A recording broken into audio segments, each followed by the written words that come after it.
Jadi masalah informasi samawi ya, tentang masalah Imam Mahdi, akhir zaman, Ya'juj, Ma'juj, Dajjal dan sebagainya. Kita iman saja, tapi tidak usah digambarkan. Kalau digambarkan itu nanti repot. Sekte-sekte di Amerika, di Eropa, sampai ke Indonesia itu munculnya ya karena informasinya kayak begitu. Syiah punya Imam Isna Asyariyah yang diakhiri dengan Imam Mahdi. Negoni mitos Jawa ono Ratu Adil. Jadi saya senang Presiden Lalang, orang muni Ratu Adil tapi Satria apa? Ini. Enggak versi pewayangan ya ngono. Semuanya itu punya versi. Nah kadang kita ini ikut dukung versi-versi sing gak jelas. Kelompok An-Nadir teng Sulawesi itu termasuk baik menurut saya. Sing milok rambut. Niku alasannya pas diwawancarai ketua ini sederhana karena Nabi bilang bahwa Islam itu akan jaya lewat timur. Sulawesi itu timur, jadi gak lewat Jakarta. Pak, gak lewat apa? Kalimat apa? Jakarta. Lalu itu semuanya informasi langit. Mereka dari Nabi sebenarnya agama Islam kuat malah neng timur. Timur diartikan Sulawesi Budi kelompok. Padahal pada timur tenan ya Jepang. Mereka negeri terbit matahari. Sulawesi timurnya arung tenanan. Ini timur Budi Jepang. Dan dawe Nabi maksudnya timur ora. Nah timur hakiki berarti kalau Budi Jepang malah karu-karu. Khadijah ketika ngerti Nabi Muhammad itu orang yang luar biasa, ngongkon pembantu ini jenis Mesaro jenis lanang gitu. Orang Arab Mesaro jenis apa? Lanang. Ketika melaku ternyata roh alamat nubuah. Gini ku tuzilluhul ghamama tuti'uhus sahaib. Fajriyu jabini lailiyud dawari. Ketika Mesaro perdagangan antara Syam, Palestina sampai Budi Mekah. Piye ini perjalanan Muhammad? Wajah niku aneh. Ngomong kepanasan dek ini dikawal kalian apa mendung terus nunggu tenggene wit arah napa jenenge iup-iupane iku anut arahe sinten Muhammad. Terus dari Khadijah ora salah meneh calon Nabi akhir zaman yo iku. Mergo ciri utamane min waladi Ismail. Lah waladi Ismail Muhammad ganteng. Mulai dhisik ciri utama Nabi terus ganteng. Dadi umpama elek kriting pesa ya wong ra ngandel. Mergo saake umat ra iso gaya, paham ya? Kulo sering ditakoki, Gus apa pangeran diskriminatif? Ora diskriminatif. Daripada di Nabi elek sing tersinggung umatnya jutaan. Nek di Nabi ganteng ra gagah. Misale ke di Nabi elek puasa kriting, ya iso wae wong elek dadi umum ya iso wae. Tapi nek dadi pemimpin saake dipimpin. Wong Indonesia sing ganteng ya sah jadi presiden. Misalnya pertemuan KTT presiden dhewe ndak elek kruiting pecek. Wah. Darane pembantu. Mulai di apa itu punya sunah gitu. Rata-rata pemimpin sebuah negara itu yang paling ganteng. Bukan karena Allah diskriminatif, tentu masyarakat lebih terhormat nek dipimpin wong ganteng timbang dipimpin wong napa? Wong napa? Elek. Paham ya? Jadi wong elek cukup dadi wong saleh mesti ora usah mim. Nyinggung wong akeh, paham ya? Nyinggung wong apa? Misalnya Presiden Indonesia kruiting elek ndek puasa. Pintere ra karuan lah wong. Mbok pinter ngono urusan sekrup bae ora usah presiden. Iku sunat wong, gua antek Nabi Muhammad. Akhirnya tambah endul yakin lah iku Nabi akhir. Akhirnya dilamar oleh Khadijah. Ini ruang tenan ben sambung ya. Dilamar dari Khadijah kan nikah umur 20 tahun. Paham ya? Dienteni nganti 40 tahun, 15 tahun. Khadijah sempat mamam. Tak rewangi rabi, rapati dagang, jebule kok ora nang dadi nabi. Sempat mamam Khadijah. Walhasil suatu saat niki ben sampean ngerti. Pas Nabi umur 40 tahun dapat wahyu dari Gua Hira. Pertama yang diberitahu tentu Khadijah. Nabi mengira bahwa yang datang itu malakul mauti, malaikat nawa. Nabi ndredeg wedi nganti runtusan. Keluar keringat nawa di sampai ngendikan Khadijah zamiluni. Aku iki kemuli aku wedi. Tapi Khadijah malah suwono kok. Ya iku sing tak enten-enteni bojoku mulai dhisik nganti saiki. Ngenteni 15 tahun lagi roh buktine nak bojone calon. Nah. Ya iku sing diarani malaikat kaya sing teko ning Nabi Musa. Mesti rujukane hadan namus alladzi ja'a bi Musa. Karena yang paling tahu tentang Nabinya Muhammad itu kaitannya Musa atau Isa. Akhirnya isu dijak sowan ning pamane jenenge Waraqah bin Naufal. Teng kitab-kitab Bukhari diterangno Waraqah bin Naufal itu penginjil. Dia pembelajar Injil terbaik, penulis Injil terbaik. Yaitu menyalin Injil dari bahasa Ibrani ke bahasa Arab. Ketika Khadijah lapor, "Yabna Ami, ini suami saya ngalami begini-begini." Langsung Waraqah support. Ya wis wayahe nabi akhir zaman turun, yaiku kowe, Mas. Sayang aku wis tuwa, jarene Waraqah, sayang aku wis tuwa. Pas kowe diusir sampeyan aku wis tuwa. Nabi wong ngrasa ora onde masalah apa-apa. Awamu khrijiyahu. Masa jengben kula diusir. Karena Nabi tidak punya masalah dengan orang Mekah, dia dari bangsa kelompok terhormat, dari marga terjare Waraqah. Wong sing dimisi kaya kowe mesti diantara sejarah tahu diusir penduduknya sendiri. Melihat sejarah ini yang mempopulerkan kenabian Muhammad itu tokoh-tokoh Yahudi dan Nasrani. Karena hanya kitab suci yang cerita yang kayak begini, paham ya? Mulai ketika Nabi Muhammad jadi nabi, istilah untuk Yahudi Nasrani itu tidak pernah di Quran pakai ya ayyuhalladzina kafaru al-kafirun, tapi pakai istilah ya ahlal kitab. Makanya kalau di tafsir kalau ahli kitab artinya Yahudi Nasrani. Kalau ya ayyuhal kafirun artinya kafir Mekah. Ini ben sampean ngerti sejarah. Wah. Cerita kenabian Muhammad ini populer sekali di Madinah, tapi tidak populer di Mekah karena Mekah wong jahiliyah yang goblok, ora roh dur, paham ora roh napa? Sehingga orang-orang Madinah yaitu yang dulu namanya Yatsrib penasaran, sapa to sing calon nabi akhir zaman sing dari wis ana. Lah, ini termasuk yang nanti kaum Aus dan Khazraj akhirnya ketemu langsung mbek Kanjeng. Nah, dites Kanjeng Nabi. Ya Rasulullah, saya yakin kau Nabi betul, tapi coba bacakan apa yang diberikan Tuhan kepada engkau. Nabi mau coba beberapa surat. Ketika mau coba beberapa surat, rujukan mereka ya, ma asbaha hadza bima unzila ala Isa. Betapa miripnya tingkat akurasi bahasa, tingkat keindahan bahasa dengan apa yang diturunkan pada Isa dan Musa. Paham ya? Tetap merujuk ma asbaha hadza ala ma unzila ala Musa ala Isa Musa.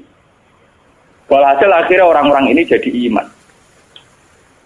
Ketika mereka yakin iman atas nama marga, atas nama keluarga, dipamit no Sayyid Abbas supaya Muhammad diboyong teng Medina. Nabi atas nama junior pamit mbek pamane. Gini ku bapak Ibnu Abbas. Walhasil wala-wali cerita, gak ada peristiwa ayam Mina teng Aqabah, Nabi diboyong teng Medina. Sing boyong gini ku tiang-tiang Yatsrib, kaum Aus mbek napa? Khazraj. Tapi asal usulnya boyong mereka sudah membaca tentang informasi calon Nabi akhir zaman. Walhasil terus sekarang Nabi tinggal mempersiapkan teknis hijrah. Ini yang disebut tentang tarikh. Ketika pas malam mau hijrah, dalamnya Nabi dikepung kalian tiang-tiang kafir. Nabi akhirnya ngangkat Sayyidina Ali film teng kamare nganggo bajune Nabi keluar. Keluar di papa kalian Abu Bakar teng ujung kampung. Karena Abu Bakar itu orang kaya, dia itu sebetulnya tidak tahu jalan alternatif karena kalau pakai jalan standar pasti dikejar wong kafir. Akhirnya nyewa wong musyrik jenenge Abdullah bin Uraikid. Itu seorang musyrik yang lugu, cara saniki penggembala kambing sing ngerti jalan apa alter. Itu disewa Abu Bakar kon nunjukno Nabi. Nunjukno Nabi akhirnya berhenti istirahat teng Gua Sur. Tenggosur karena lama ngenteni wong musyrik berburu, cara sakniki ngenteni masa reda niku Nabi dari dikirimi Sayyidah Asma. Niku dulure Sayyidah sinten? Aisyah. Asma itu seorang perempuan kuat, ibu-ibu macak tukang angon wedhus, tukang angon unta, tapi saat itu tujuannya ngirimi sinten? Kanjeng Nabi. Makanya dalam sejarah Islam termasuk paling kuat sinten? Sayyidah sinten? Asma. Saking gosor ini kemudian diantarkan Abdul bin Uraikid menuju napa Medina. Lah yang nggak dicatat dalam sejarah itu kan gini. Kelihatan sekali kalau orang Medina itu mukminnya itu sebelum ada Nabi. Jadi wong Medina itu imane itu sedurunge ana Kanjeng Nabi. Mergo untuk informasi sangka wong Yahudi Lah buktinya apa? Ketika Nabi masuk Medina lagi ketok min saniyatil wada, wong-wong cawe wedok-wedok, cah cilik-cilik, wong sepuh-sepuh semapa kok dhuwur gunung. Tol al-Badru napa? Alena. Dadi imane wong Medina ora ngenteni didakwahi. Paham iki ketok nak sejarah imane wong Medina gak ngenteni didakwahi karena Nabi pertama masuk Medina mun disambut tol al-Badru alena min saniyatil wada wajib syukru alena. Kita harus syukur. Mergo ketekanan akhirnya orang Medina itu diundi, siapa yang paling berhak ditempati Nabi rebutan, nanti diundi. Mereka jadi Nabi tidak mengalami gejolak berarti di Medina. Nak ngono imane wong Medina orang ngenteni didakwahi Nabi. Larang ngenteni didakwahi Nabi kan Nabi di sana beberapa tahun lagi ana wong sing iman, kaya rugen ning Gunung Kidul ngono iku. Dakwah pirang-pirang tahun lagi untuk bojo mulai lah. Niku mboten mulai masuk Medina langsung disambut Tolak al-Badru apa? Alina min saniyatil wad. Lalu tengene tarik-tarik lucu. Caca putri kepen roh, ndi to sing jadi nabi.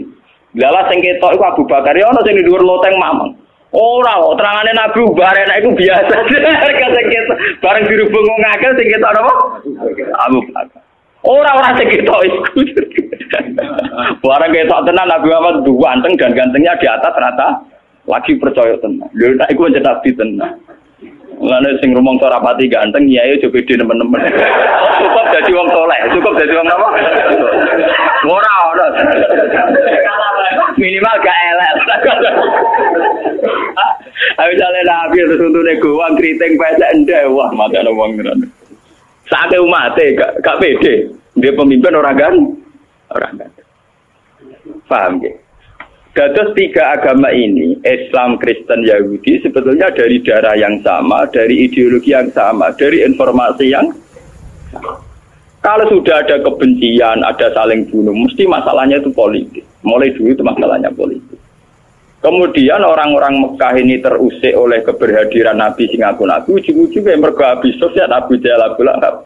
Selama ini ono sistem sesajen yang Ka'bah mereka yang untung. Ono sistem pungut memungut urusan haji mereka yang untung. Dengan dirombak haji ala Nabi Muhammad tentu mereka tidak untung. Jadi haji itu catat ya, haji itu ibadah jahiliyatan wa islaman. Makanya di sini Nabi mesti wong Mekah gene musim napa? Haji. Sampai nak takut tiang-tiang Mekah, nak darani haji itu musim. Ya napa? Musim. Ya karena memang haji itu mulai dulu ada. Cuma ketika sebelum Islam tentu dengan cara-cara yang jahiliyah. Misalnya tawaf kudu alasannya orang pantas sowan pakaian sowan pangeran gak lugu. Nah orang seniman ngoten telanjang bukti kejujuran. Mergo ora ana kemunafikan. Nah kukul ketok kukule nak panu ketok. Nah pakaian itu nutupi kemunafikan. Mergo nutupi bawah itu artinya melane wong nganggo klambi iku mulane seniman seneng gambar wong muda. Lah semali radil kan ora musofa digambar wong ayu. Mesine sing jujur ora wong wedok tok, wong lanang iso jujur. Kenapa kalau telanjang simbol kejujuran digambar mok wong wedok? Pak, semali radil kan iku. Lah riyen wong Arab pikirane ngoten telanjang simbol apa kejujuran. Mulane nak tawa kudu napa? Muda. Wis macam-macam. Sampai jenengan ngerti. Jadi sebetulnya masalah-masalah samawi itu rangkai-merangkai mulai informasi langit zaman Nabi Nuh ngantos sinten Nabi Muhammad. Saniki masalah samawi sudah ada jelas juntrungnya, malah jadi sesat. Rupa-rupanya masalah Imam Mahdi Satrio Piningit utawa Ratu Adil. Mesia Mahdia saiki repot. Dia Eden ngaku jadi Imam Mahdi. Kok ana Solikin Joko sapa dadi satria napa? Piningit. Mergo informasi langit pancen mulane kula nu bae ulama lan. Ana cerita Imam Mahdi, cerita apa kalau ada hadisnya sudah kita percaya. Tapi ora usah mbok diskusikan di depan ora tiap kiai pidato. Saiki donya ora adil, negara ora bener, ngenteni Imam Mahdi, ngenteni Ratu Adil. Nah, pendukung Demokrat ngenteni satria Piningit Ratu ra Megawati loro. Jadi nak wong PDIP bene muni Ratu Adil, paham ya? Nak wong Demokrat munine Satrio Piningit. Paham ya? Nak wong kiai-kiai muni Imam Mahdi. Mergo dene muni Karmen enggak pantes kiai. Jadi milih jeneng Arab dene Imam. Tapi ini fenomena agama. Dulu di Amerika ada David Koresh yang ngaku jadi Imam Mahdi. Di Indonesia ada Lia Eden sampai kemarin terakhir di Cirebon itu siapa yang ditangkap dulu? Kurtup Sinten? Tontowi itu ada Solihin dulu Jokowi ini. Informasi langit tentang fenomena zaman akhir. Kalau dari hadis-hadis gitu tanya ulama. Tapi ulama sing ora kelene. Nah sing ulama kelene dijerok. Sesuatu yang tidak yang tidak ada penjelasan detail dari Nabi ya kita hanya iman saja. Kok informasi langit mulai di situ bahaya kalau tidak ada pelakunya dulu. Ono nabi akhir zaman ternyata muncul tenan orang sing jenenge Muhammad ganteng, pinter, wonge bersih. Ya sudah wong ngandel gampang. Saya niki boten. Ngaku nabi wonge ora jelas ganteng. Ya ora. Sampeyan tak critani Musaddiq ngaku nabi mergo jenenge Musaddiq. Padahal ning Quran ya Musaddiqal lima benade. Lho dene ngaku nabi yo ngenteni mirip-mirip cerita nabi, ngenteni bar ning Gua Putih Bogor, paham ya? Jadi cerita nubuah itu mesti diulang-ulang. Lalu saya nak di bojo di anak jenenge Jawa, orang ngarakanku nabi. Mereka jenenge Mahdi jenenge Muhammad, mirip jenengku dari Nabi Muhammad. Lia Eden ngaku nabi, mereka mitos Aden itu, swarga napa? Mengenai jeneng Arab sunat itu entek saya, paham? Wah, wis jeneng Jawa lah, sementing gak ngaku napa? Jadi penjenengan ngertos. Jadi masalah informasi samawi ya tentang masalah Imam Mahdi akhir zaman, Ya'juj Ma'juj, Dajjal dan sebagainya. Kita iman saja, tapi tidak usah digambarkan. Kalau digambarkan itu nanti repot. Sekte-sekte di Amerika, di Eropa sampai ke Indonesia itu munculnya ya karena informasinya kayak begitu. Syiah punya Imam Isna Asyariyah yang diakhiri dengan Imam Mahdi. Negone mitos Jawa ana Ratu Adil. Jadi saya senang presiden lalang orang muni Ratu Adil tapi satria apa? Ini. Engkau versi pewayangan yo ngono. Semuanya itu punya versi. Nah kadang kita ini ikut dukung versi-versi sing gak jelas. Kelompok An-Nadir teng Sulawesi itu termasuk baik menurut saya. Sing milok rambut.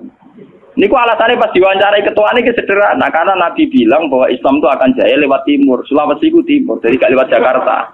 Gak lewat apa? Kalimat apa? Jakarta. Dan di sini Nabi dari rambutnya dipilok. Hanya dulu sahabat itu rambutnya dipilok. Dulu itu kan karena zaman perang. Sahabat yang rambutnya seputih itu nak perang agak gagah. Dan dia tak gagah kon milok abah ben seru. Paham ya? Lah saiki kiai milok abah kok rocker. Dulu itu sahabat itu rambutnya dipilok apa? Abah. Malah kelompok An-Nadir, malah kalau nak orang dari sesat teman-teman kalau ya cocok, kalau senang gak milok ini loh. Paham? Jadi semuanya informasi langit, mereka dari Nabi sebenarnya agama Islam kuat malah neng timur daerah Sulawesi budi kelompok itu. Padahal pada timur tenan ya Jepang, mereka negeri terbit matahari. Sulawesi timurnya arung tenanan, ini timur budi Jepang. Nah, Jawa Nabi maksudnya timur ora. Nah, timur hakiki berarti kau putih. Malah karu-karu. Kayak begitu itu informasi langit. Cara ulama-ulama tasawuf dulu nakilu ilma dzalika ila Allah. Sudahlah kita tidak tahu persisnya. Pasrahna ning Allah Subhanahu wa taala. Karena kalau gitu kalau kita nebak pasti salah. Dulu ketika paham Syiah misalnya dulu. Sayyid Husain itu dibunuh pas 10 Muharram. Dan saat pembunuhan itu ya ada gerhana. Sayyid Ibrahim pas kabur itu ada gerhana. Nehru ketika mati, Jawaharlal Nehru teng India ya pas ada Sungai Gangga meluap bonobo. Tiap kematiannya orang besar memang ditandai alam. Lah dulu itu orang terus jadi sekte. Jadi uang mati keren nak ditandai apa? Alam. Mati kok biasa-biasa wae ora seru. Mati seru pas gempa. Lah wali kabeh nang. Mergo matine ditandai apa? Alam.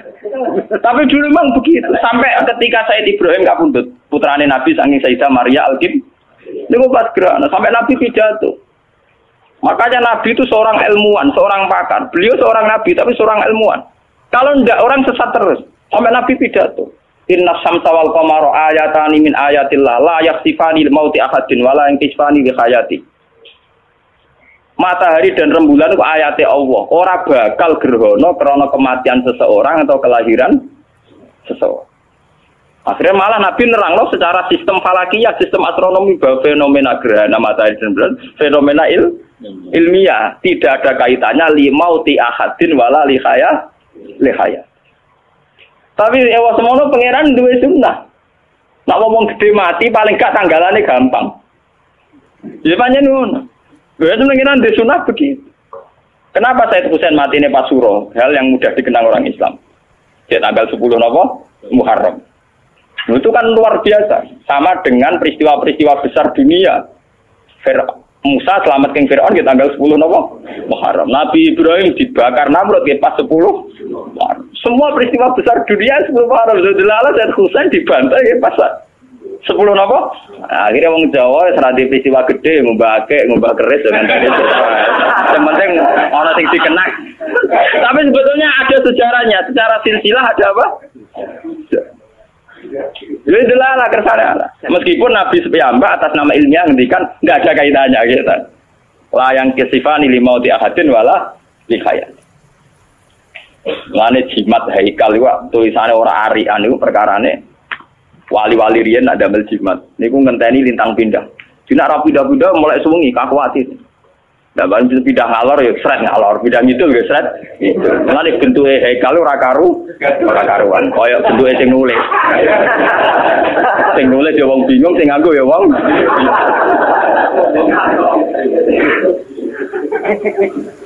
Enggak beda wis ruwet, paham ya? Kok ditulis dicetak apik rapati mandi repot lho, ilmu kok ngenteni keliru nulise. Ben sampean ngerti. Jadi masalah-masalah samawi itu masalah yang harus dipecahkan lewat pelakunya. Kalau tidak hanya menjadi mitos yang menyesatkan. Coba isu Mahdiyah, berapa sekte yang lahir dari isu Mahdiyah, isu Masihiyah. Di Indonesia saja kita mengalami berapa? Yang angkatan kita saja. Yang kita masih hidup saja mulai Lia Edin ini. Belum angkatan bapak saya, mbah saya. Dulu di Arab itu dipimpin oleh dinasti Umayyah, dinasti Abbasiyah Fatimiyah. Terakhir kalah di dinasti Timur Leng. Padahal wong Afrika wireng bludeng mimpin Islam. Jenenge sinten Timur. Kuwi nganggo mitos samawi. Ya Allah, sebagaimana hanya ada satu Tuhan, maka harus hanya ada satu pemimpin di bumi. Jadi kerajaan yang ini dibasmi mulane jahat-jahat wong riyen napa Timur. Ke alasannya oleh gaya hukum analogi, hukum kias, pengirane sitok penguasa bumi ya kudu napa? Sitok. Paham ya? Lah tengah ilmu tasawuf lha Abdul Qadir ngendikan ngoten. Ya Allah anta wahidun fis sama wa ana wahidun fil ardi. Jadi jenengan jago wae repot kok. Jenengan jago tunggal teng langit, kula jago tunggal teng bumi. Nah, akhirnya manake digedhingi Wahabi, digedhingi Muhammadiyah. Mergo Abdul Qadir nak dawuh ora karu-karuan. Wong eno belo tapi kadang ra paham, repot. Pokoke dawuhe wali ya takwil kono ya ora paham, itu wal takwil. Padahal nek cara tasawuf, dawuh ngoten artinya iki sederhana. Ya Allah, saya ini sendirian di bumi, engkau sendirian di langit. Maknane iki sederhana. Kula teng bumi piyambak, nggih boten kalian sinten-sinten. Jenengan teng langit nggih piyambakan boten kalian sinten-sinten. Kewong nek muka syafa hubungannya ya sama saya tok dengan Allah tok. Hubungan mbak manusia boten enten. Kenapa kok ndak ana? Karena misalnya kok Mustafa baik dengan saya, yang saya lihat juga baiknya Allah. Lah nek padha-padha matur nuwun mbek Mustafa, paling banter Mustafa ngekek dhewe kula 50.000. Padha-padha matur nuwun ndak matur nuwun mbek oksigen. Selama ini orang kan punya klaim gini, lu wong ora butuh wong ya ora iso urip. Kita butuh orang itu hanya kapan-kapan, kadang-kadang. Sajane luwih butuh ning oksigen. Itu sekian detik kita butuh terus per detik. Tapi kenapa kita harus matur nuwun ke manusa, ora matur nuwun ning oksigen? Lah misalnya sama alasane, tapi manusa kan duwe rasa, nak oksigen ora. Lah manusa duwe rasa sing gawe pengira. Oksigen gak duwe rasa sing gawe pengira. Karena itu tertanam betul di otak mereka sehingga mereka ora ono bangno koyo sampean kabeh ku ora ono sing anane pengiran. Mulane Abdul Qadir perasaane aku dhewean Gusti jenengan ya dhewe. Mulane walaqad jitumu nafurata kama khalaqnakum napa awwala marra. Perasaane tiyang mbek pengiran si dhewe ya. Jadi sebetulnya dawuh-dawuh ngoten teng ilmu tasawuf iki maknane iki biasa. Itu ilmu dasar, memang ilmu pokok. Kamane wong latihan dadi wali ku perasaane kudu ngoten. Ana dadi wali kok di murid ilang susah. Tamu akeh seneng wali anyaran. Wali swasta. Ngasine rong khatam. Wali-wali saya. Lain wali dadi wali urip napa dhewe?